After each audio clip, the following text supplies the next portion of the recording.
Hi, my Linda Butterworth here with Alliteration Adventure 1028. This is the new year, so we're going to start it with a great alliteration, a nonsense poem that comes from the fourth chapter of Alice Through the Looking Glass by Lewis Carroll. This was a poem that was recited by Tweedledee and Tweedledum.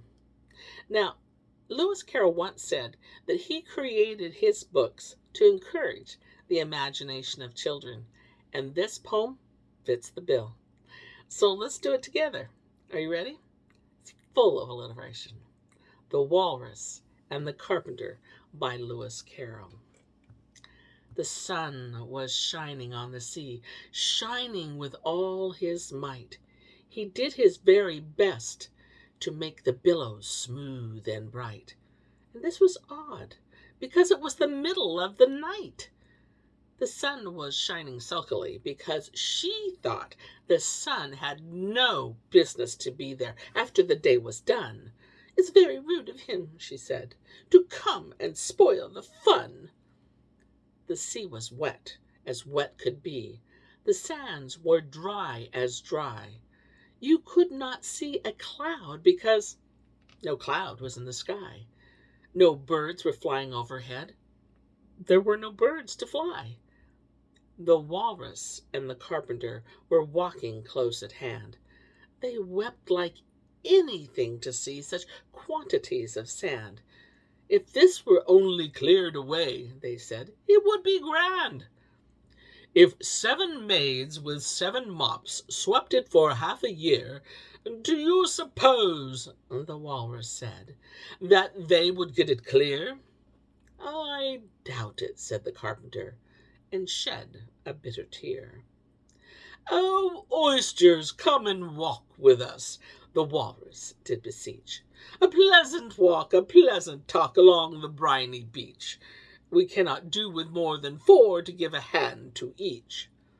The eldest oyster looked at him, but never a word he said. The eldest oyster winked his eye and shook his heavy head, meaning to say he did not choose to leave the oyster bed. But 4 young oysters hurried up, all eager for the treat. Their coats were brushed, their faces washed, their shoes were clean and neat, and this was odd, because they hadn't any feet. 4 other oysters followed them, and yet another 4, and thick and fast they came at last, and more, and more, and more, all hopping through the frothy waves and scrambling to the shore. The Walrus and the Carpenter walked on a mile or so, and then they rested on a rock, conveniently low, and all the little oysters stood and waited in a row. "The time has come," the Walrus said, "to talk of many things, of shoes and ships and sealing wax, of cabbages and kings, and why the seal is boiling hot, and whether pigs have wings." "But wait a bit," the oysters cried, "before we have our chat, for some of us are out of breath and all of us are fat." "No hurry," said the Carpenter. They thanked him much for that. "A loaf of bread," the Walrus said, "is what we chiefly need. Pepper and vinegar besides, and are very good indeed. Now, if you're ready, oysters dear, we can begin to feed." "But not on us," the oysters cried, turning a little blue. "After such kindness, that would be a dismal thing to do." "The night is fine," the Walrus said. "Do you admire the view? It was so kind of you to come, and you are very nice." The Carpenter said nothing but, "Cut us another slice? I wish you were not quite so deaf. I'd have asked you twice." "It seems a shame," the Walrus said, "to play them such a trick, after we brought them out so far and made them trot so quick."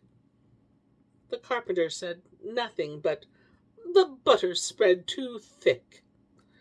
"I weep for you," the Walrus said. I deeply sympathize. With sobs he sorted out those of the largest size, holding his pocket handkerchief before his streaming eyes.